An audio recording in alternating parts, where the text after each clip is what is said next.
Hey friends, my name is Bethany Bravery. Welcome back to another episode of the Bringing Her Hope podcast. I am so excited to introduce you to my guest and my friend, Susee Fox. Susee, thanks so much for being on the show. Thank you so much for having me. It's so good to see your face again. You too. We've known each other for quite a while, friends, so it'll be fun I love when I get to bring friends on here and you guys get to know each other more and hear about our relationship and our friendship as well. So, Susee, why don't you tell us a little bit about who you are and what we need to know about you? Well, I am a single mother with 4 daughters. Last year, they were all in elementary school. And so if you could just picture these little stair-step, blonde-haired, blue-eyed girls following me everywhere I go, that's me. I'm a teacher as well. So I'm around kids during the day for work. And then I have my 4 kids with me all the time. And so I have just lots of kiddos in my life. And this girl, you have to know, if you follow her on Instagram or Facebook, which you have to, you can do so by looking at the show notes. She does you do DIYs, and I'm not talking the little ones. Tell me, I know you've made a farm table. What else do you do? I'm just she lives in Waco, Texas, so she's basically Joanna Gaines' single mom version. Yes, and so one thing that I just love to encourage, especially single moms, is you can do that. Yes, you can, because there was such a belief that when I was married, I had to ask my husband to take care of it. But I can do that. And that's been so life-giving. I repair my dryer if it's broken, or I built the table and I built a couple benches, and I've built some hall tree with a bench and some storage underneath for backpacks to go on. And it's just so fun. And it's so wonderful to explore some of those home things that I didn't really do before. And it's been so fun to do them now. Yeah. I love it. I have to ask, because I was curious about this. So did you already have the tools? Did you just start building up the tools that you needed through each project? I'm fascinated about this whole thing because I think it's great. With every project, I just buy the tools needed, and then I slowly accumulate, and then I'm able to do different types of projects without having to buy as much. But I tell the kids, I'm just don't let me go to Lowe's or Home Depot anymore. Just don't do it, because no matter what, I go in and I'm all I need is sandpaper for $2.99, and I leave with $100 of things and a new project idea. And it's so exciting. It's so fun. And it's so, affirming to me for some reason. It just feels so affirming that I am capable, and it's just so fun. It's so fun to transform my spaces in that way as well. Absolutely. Well, and I think about the fact that you made a table. You all are making memories together every single day on what you built with your 2 hands. I don't know, that's nostalgic. I love it. I think it's awesome. Yes. We love it. And we made it really big too. It's a 7-foot table. So we have friends come over and we've just got so much space for kids, and we love that. So good. Okay. Well, today, friends, we're going to be unpacking the topic of embracing your single mom life. And sometimes I think in society, we think, we just want to dodge being a single mom, or it's so hard. And yes, it is. But Susee is just going to be just a source of wisdom for y'all. She points us to Jesus in everything that she does. And why don't you just take us on your journey? Yeah, absolutely. I think that the first thing that I realized in just embracing being a single mother was to really face the stigmas that there are for divorce and for single parenthood. And that was hard because I just realized, and I still sometimes get emotional thinking about it and talking about it, that I had this deep cultural belief, because it's very cultural, it's not biblical. I had this deep cultural belief that divorce disqualified me. That if I wanted a God redemption story, if I wanted God's favor, if I wanted God's love, even to some extent my family, if I wanted the love and approval and acceptance of my family, I felt like divorce, I was automatically disqualified. Yeah. Everything would just be negative or ugly from now on because I got divorced. And I really had to confront that and really look at why do I have that feeling? Because it wasn't necessarily a belief that I had words to, but it felt that way to me. It felt like divorce people say like giving up, or there's all this language that's so negative. And so I just felt like, God, like the only way for you to have a story and for me to even be allowed to like tell people about Jesus or speak on how Jesus has been in my life, the only way to do it is if I, stay until it's fixed and stay until there's a story within the marriage. And so I had that belief for so long, and I really had to face that and confront that. And then as I've grown in single motherhood, really just like embrace everything and embrace the DIY projects that maybe before like a husband would have done, and now I get to do, and I'm actually really loving it. And I love that I fixed my dryer when it was broken. And there's so many things that I'm like just truly loving this life that I now get to live. And it took confronting some really hard beliefs that I had, and really like facing them and bringing them to God and saying like, I have this really negative view of particularly women who get divorced. And I didn't know why, but I always felt like just very negative. And then I was in this situation, and I realized like God is so much bigger, and the story is so much bigger, and the backstory is so much bigger.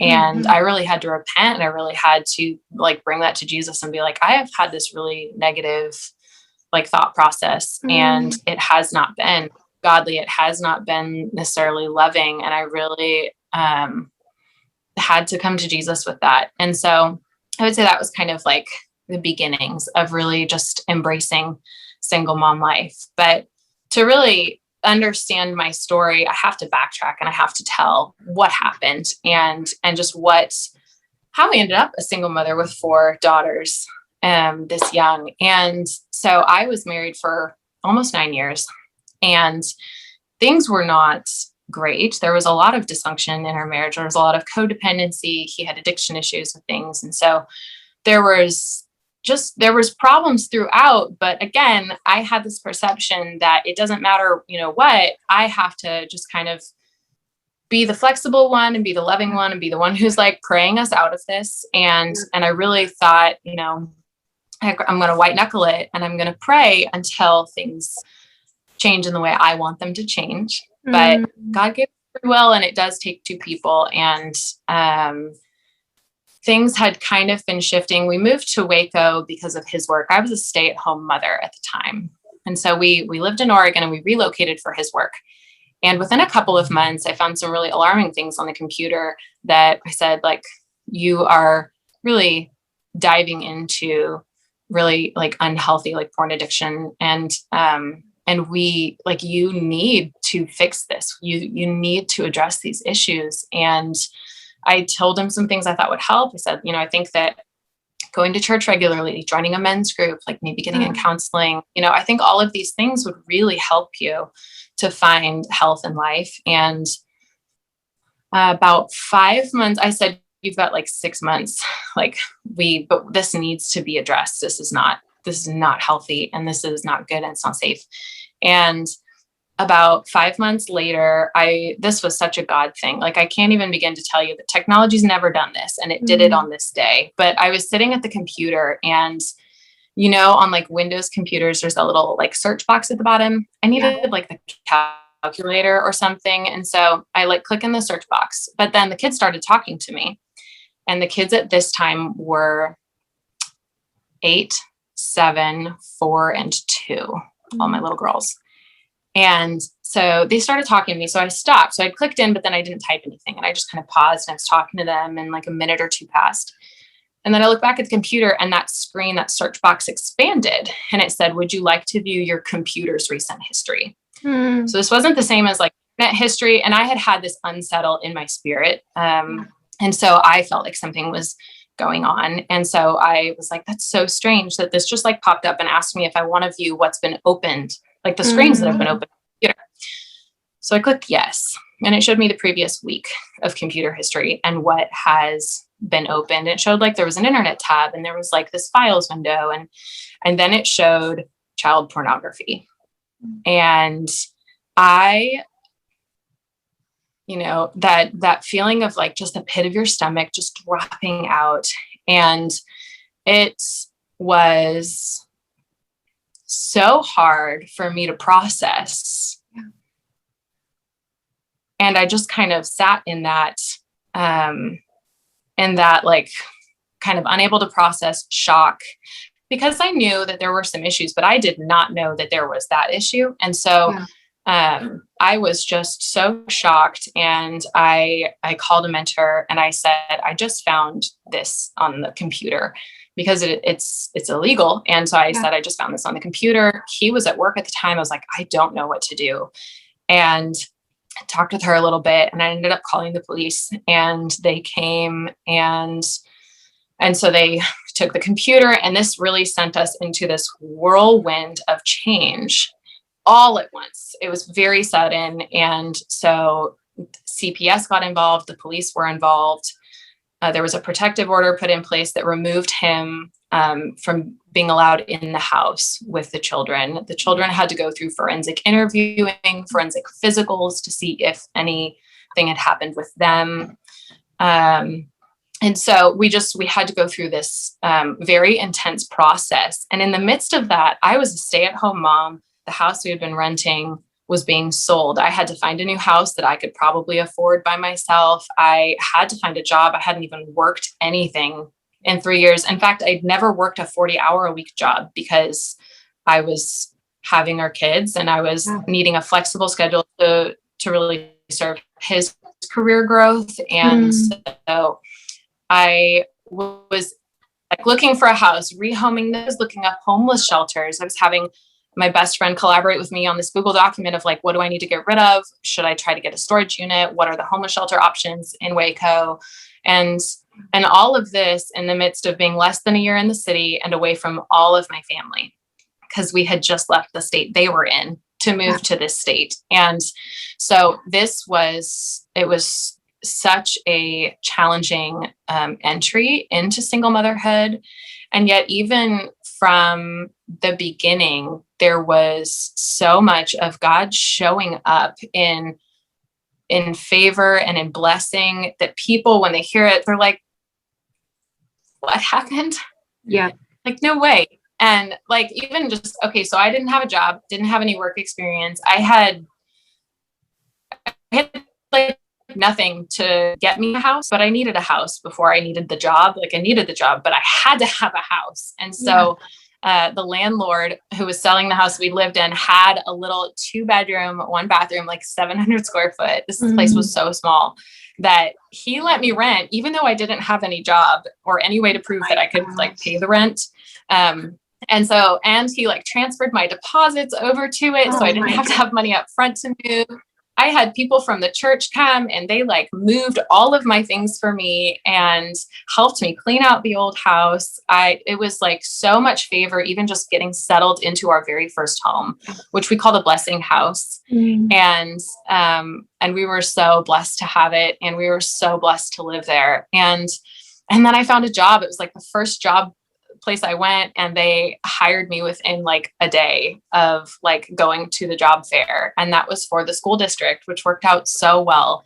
My boss was a single father who raised his kids by himself. And so he was the most understanding boss I ever could have had. And so throughout, there's like all of these like little things that is just like, God so pulled this together. He's so ordained like this job, and he prepared it ahead of time. And he had me like walk into something that was exactly what I needed. And, from the house to the first job. And so I worked that first job and lived in that tiny house, and we had about $1,600 a month to live on. And then in that first house, my washer and dryer broke on the same day that I found out that my daughter had lice. And so with 4 daughters, you want to wash everything, right? So I was like washing all the bedding. Oh my gosh. So I'm like washing all the bedding. I know, right? And so I'm washing all the bedding, and in the middle of like the probably 3rd bedding set, the dryer. My gosh. And so the kids and I was like, now this is like Like, this is just ridiculous. Like, you're being too obvious.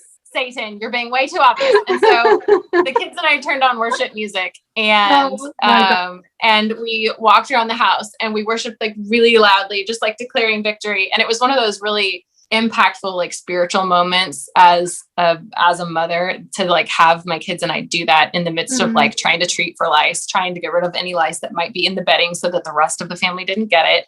Oh and my gosh, I love this. And awesome. Then a friend who was like dropping off some more like supplies for removing lice, she went and bought me a new washer and dryer set and had them installed for me. Yeah. So like in the midst of all of that, I got like a brand new washer dryer set. She had it installed, and you had a dance and so it was like, that's awesome. And I had a dance party with Jesus, just declaring for like all the windows were open, like the whole neighborhood could hear. Very loud. I'm like, it's just too obvious of an attack. Like, you must be so threatened by my daughters and I.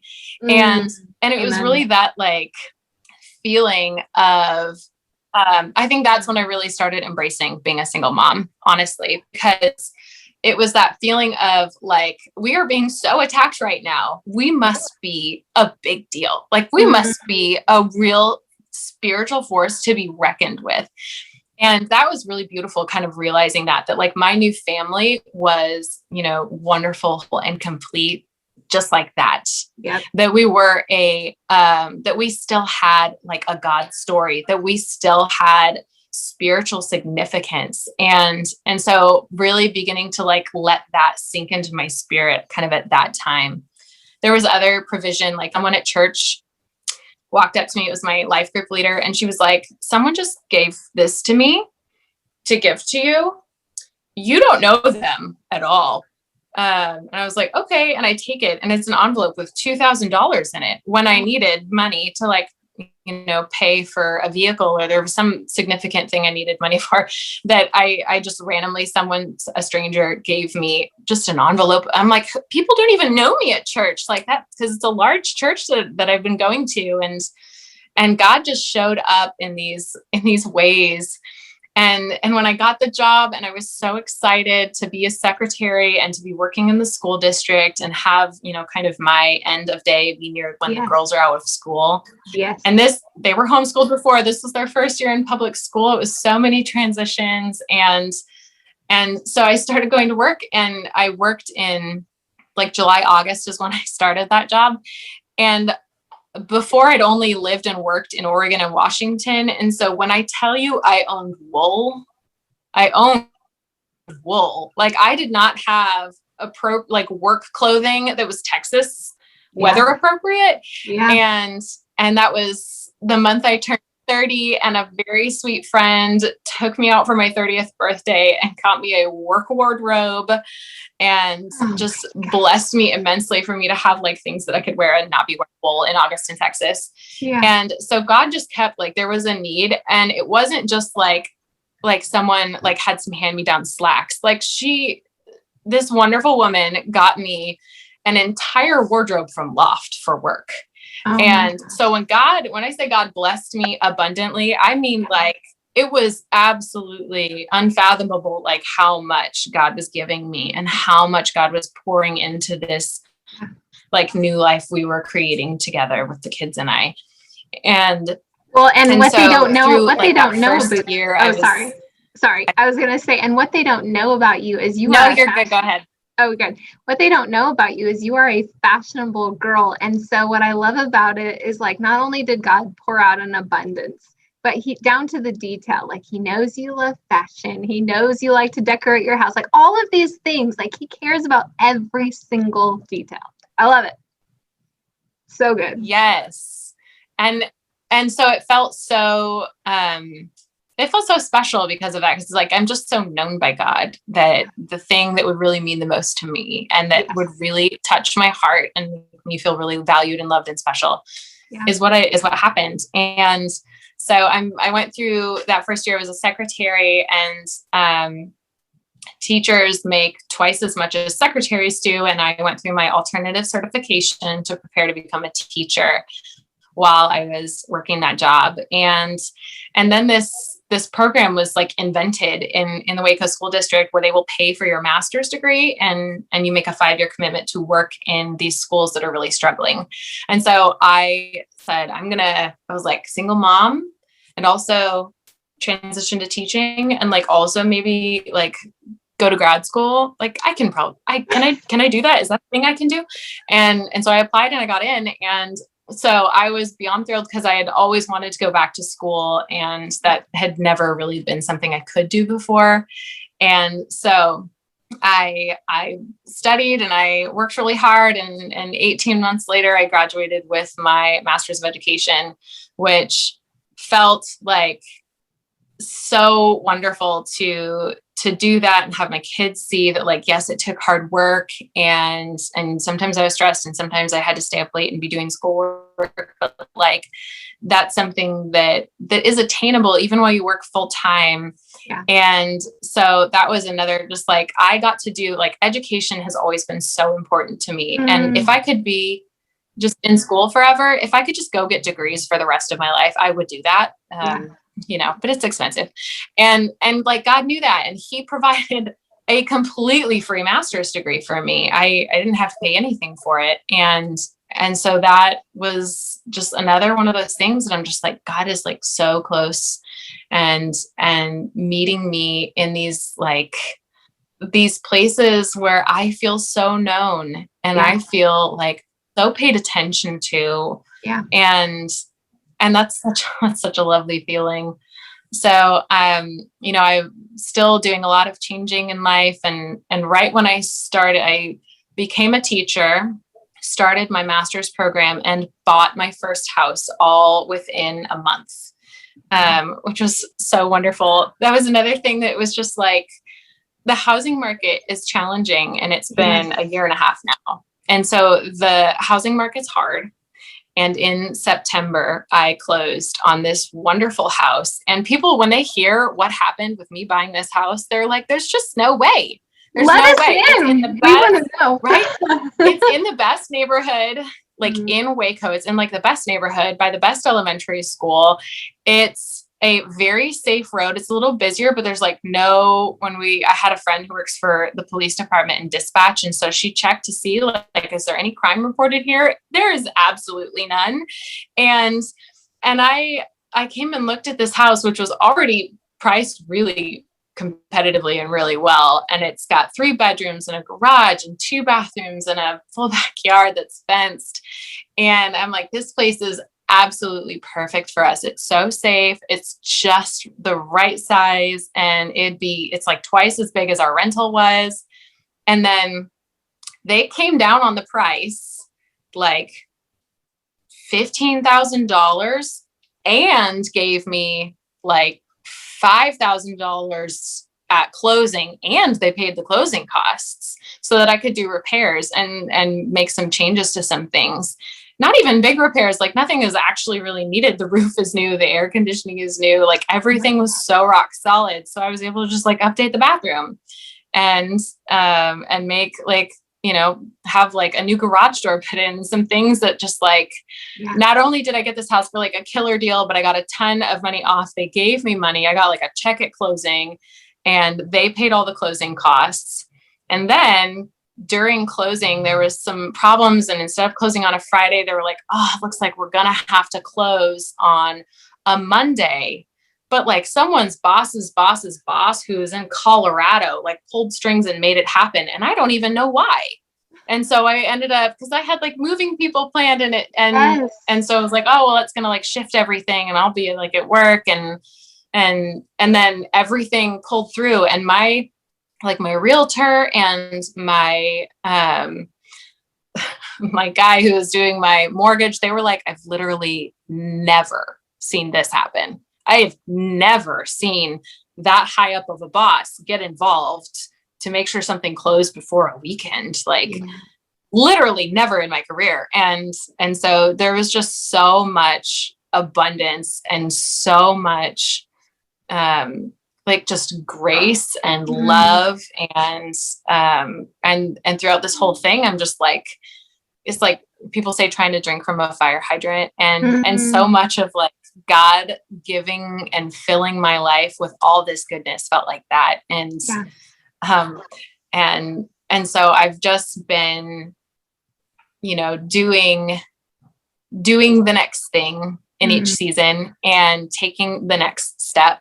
And in the midst of all of that, God has been just like blessing my socks off, which has been it's been so wonderful, like to see God really like invalidate my fears of like, cause I really so deeply believed I'm just done. Like, I'm just done if I get a divorce. Like, I don't get to have a story. I don't get to have God's redemption. I don't get to have, favor and blessing and God's love and his eye on me, and his care. And it's like, none of that was true.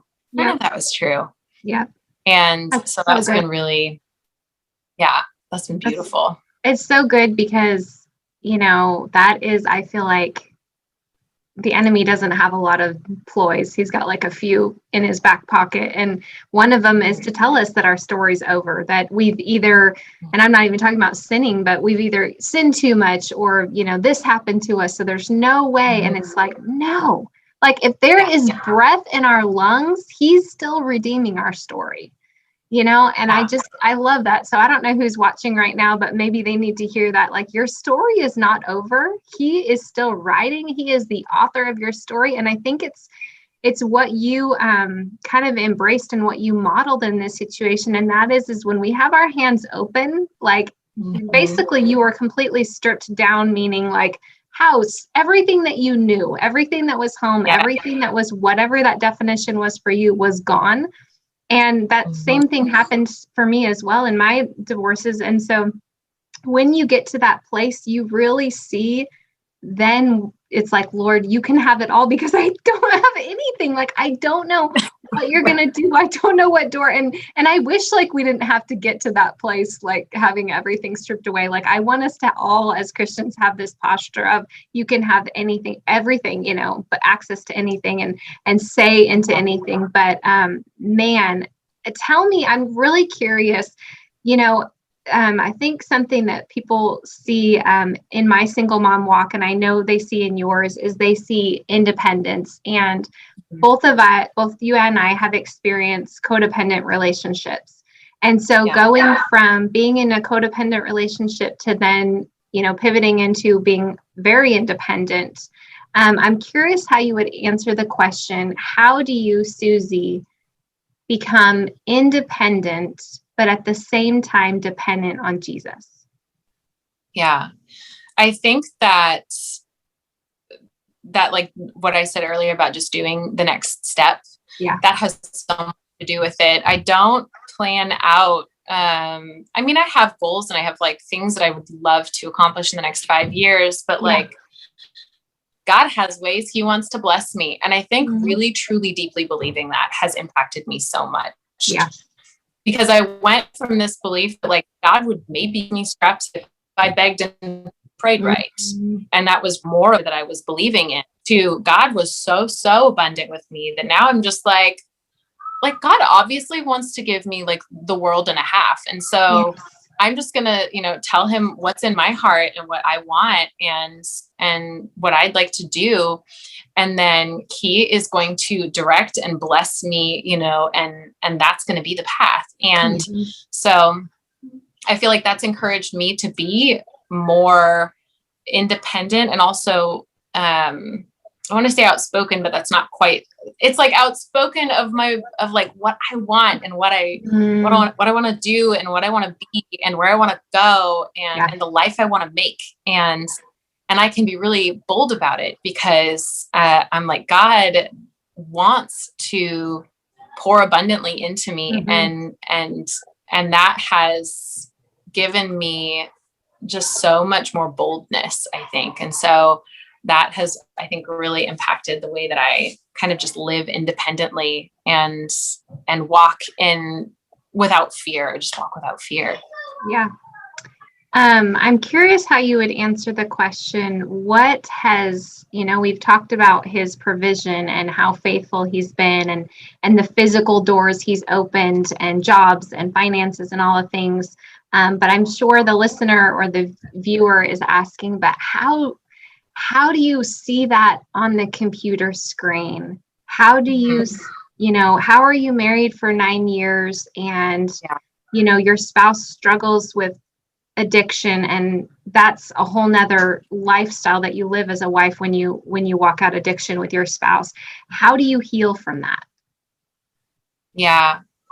And that was, that's an ongoing process. It's been 3 years now. And even just yesterday when I'm an out loud processor. So I was doing some out loud processing to prepare for today. And I started crying when I was thinking about just my beliefs about divorce before, and just about like letting go of him, because in that codependent way, which isn't super healthy, I had really poured so much in, and it's an ongoing process of, on the one hand, things weren't awesome. And so there wasn't a huge amount of sadness at first. For the loss of like relationship. It was more sadness for the loss of like what I imagined the future could be if God fixed everything in that relationship. And the more that God blessed me in the way my life was currently actually going, the more I was able to like let go of those kind of expectations and thoughts about what God was going to do, and really start living in what God was doing, and really start appreciating the life that we were kind of co-creating for me and for my girls. And there's also just that safety aspect. I think a lot of relationships that have safety in question, I think that changes really how you feel as you leave, because there was a very kind of palpable spiritual thing that was happening in the house. And then when he was removed by CPS, that lifted. And I felt so much lighter, and I felt like I'm really keeping my kids safe. And that, I think, impacted to the way that I really processed. And there's still times when I have to process grief. And that's important. It's important to, when those times happen, to like, let it be, to experience it, to be in that space, and to kind of let it pass over you. Because if you try to deny and try to push back, it just means you're going to wait to deal with it till later. You don't make grief go away by ignoring it. And so I've found that it's just so healthy to even now sometimes like be upset about it. And that's also validating for my kids whose entire life changed. And for them to kind of be allowed to grieve whenever they need to, and continue, even though it's been a couple of years. So I think that that's really validating for them too, like that, just teaching them how to grieve and then how to walk in what's now. I love that. Let's talk to the woman who's maybe she's either just gotten out of a relationship. She's kind of still in the place where like all she's seeing is fog. Like there's no clarity. There's no, honestly, like hope really. She's just getting started. And she says to you, Susee, I love that you embrace your single life. I love that you believe big things that God can do. But how do you get there? Because right now it's all just jumbled in my head. And I don't know, I can't even catch up. I can't catch air. I feel like I'm drowning basically. Yes. I would say I can so relate to that space and to that feeling. It reminds me, I keep prayer journals, and for a long time I've had the habit of getting up at 5 and I spend time with Jesus. And that's what I did as a single mother as well, or as a stay-at-home mother as well. And so when looking back on my prayer journals from after we moved to Texas, but before we separated, I found this one journal entry that was so powerful that talked about that feeling. Because I felt like a shift is coming. I could feel that in my spirit. And I was like, am I supposed to get a job? Am I supposed to put the kids in public school? Am I supposed to work part-time? full time? What kind of job should I get? And I just had this this feeling that something needed to change. And that's kind of a frustrating feeling to have. And I was waiting on God in it. And I was asking him and when I'm very visual, sometimes when I pray, I will see things. And so when I was praying, I was like, God, I just what am I supposed to do? And I saw really, really foggy days where you can see nothing in front of you. That's what I saw in my prayer time. I saw deeply foggy days. Yeah. And I was like, but why can't I see it? I don't understand. And I didn't at that time. I really didn't. But God said, just wait, soak in this stay at home mom moment you're in and wait. And I was like, I feel like I don't have all the information. I remember writing that down. I feel like I'm missing a piece to a puzzle or something. And that's after a few months after that, I found the child porn. And if I had gone out and gotten a job, I would have had to change jobs probably within 2 months. If I had been doing things, 2 months earlier, before I had the information that God was going to reveal to me, then it would have completely changed whatever I'd started to plan. And so God was telling me, don't plan yet. Don't plan yet. Yeah. And that's a really hard sensation to be in. I can totally sympathize with that. But I can also say that trusting God is, and sometimes that's moment by moment. Sometimes that's I know this morning I'm going to get up and I'm going to pour my favorite cup of coffee and I'm going to sit with God in this discomfort. Yes. And it will not, and just know that it won't last, that there is clarity to come, but maybe you don't have all the pieces yet. And just looking back, that was one of the most powerful, kind of testimony pieces of looking back on my prayer journals and seeing what I was working through before this happened and just saying God answer me in ways that was I didn't even know that, I had no idea, but God did. Yes. And he prepared me for it by not having me plan something that was about to be completely broken down and have to change. And so I would say just as uncomfortable as it is, be with God in the process. Yeah. It's so good. If you could, we're gonna close out on this question. If you could sit down with your 15-year-old Susee self, what would you say to her? Oh, this is so hard. That's such a hard question, I feel, because 15-year-old me felt a lot of judgment of myself. And I felt like everything that I did was super wrong, dancing, I was very wrong for dancing, or I was wrong for wanting to have a boyfriend, or, there was so much self-judgment in me at the age 15. And so I think just what I've learned about God adores me. He absolutely dotes on me. God's I'll pick up the check just all the time. And I love that. That's quotable. And so girl. I'm honestly, if I could find the words to just impart that to 15-year-old me, just take off all the labels of all the things of all that I may possibly be doing wrong. Despite all of that, you could do that wrong every single day of your life. Yeah. God just adores you. Amen. And that's, I think, what I really needed at 15. What I really could have soaked in is just God, throw all that out. God just adores you. Just how you are. You don't have to earn it. Adores. Yep. Love it. Yes. Well, this has been such a gift. Such a gift to be able to follow up with you, but to invite you into this community as well. I told you, everybody, she has wisdom beyond her years. It's craziness. And you just are such an encouragement to me. So I know you're going to be an encouragement. So many people, how can they connect with you on social media? You can definitely find me on Facebook and on Instagram. It's just Susee Fox. So it's the same in both places. Very easy to find. And I would love to hear from you and encourage you in any way. I think that you can do so much, and God is so excited to do so much with you. And I love hearing people tell me like, oh, this resonated. I have a story similar. And I think that kind of connection is really powerful.